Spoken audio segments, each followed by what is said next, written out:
ဒီမိမနေတိုင်းဒါပဲချက်တတ်တာလားကွာကိုကျော်ကြီးရဲ့ရှင်စားလို့ရနေတာပဲတော့သူမင်းဟာမဟုတ်တော့ဘူးကွာတနေ့လာလဲကြောက်တနေ့လာလဲကြောက်ဦးနဲ့ငါမစားနိုင်တော့ဘူးကွာကျမလည်းဝင်ငွေနဲ့လောက်ငါအောင်ချက်ရတာပဲတော့ဒီကမပြောနဲ့စောင်းကောင်ပါနေတိုင်းဈေးရောက်ထွက်နေတာအဲ့ဒီဈေးရောက်လို့ရတဲ့ပတ်စံနေနင်ဘယ်လင်ငယ်ကိုသွားပေးနေရလဲဟမ်ရှင်မဟုတ်တာတွေတော့မဆွဆွဲနဲ့နော်ကျမလုံးဝသီးမခံနိုင်ဘူးအဲ့ဒါကတော့ကောင်မလင်ငယ်အားကိုနဲ့ငါ့ကိုပြန်ကြိုးရထုံ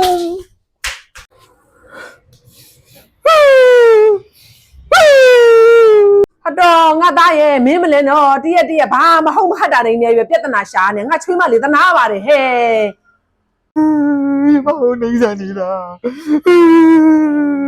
ဟုတ်မေခမရကျတို့လူများကြောင့်ဝင်းမပါနဲ့မင်းလည်းဝင်မပါချင်မအောင်ငါသားရဲ့မင်းကသူမြတ်သားသမီးယူထားပြီးတော့အဲ့လိုနှိမ်မဆက်ရဘူးလေတနေ့ကိုမင်းကလည်းအမေဘလောက်ဆုံးမမင်းစကားနားမထောင်ဘူးဩဟာဒါယူကိုက်ရပဲမေယာပြီးရခိုးတာပြီးတော့ရက်ဆိုင်မှာပဲပြောတယ်အေးငါသားရဲ့မင်းမဒါလေးရှိရယူသွားလိုက်တော့ငါသားသွားလိုက်တော့နော်ပြီးနေကြက်သတိထားနော်ကောင်းမ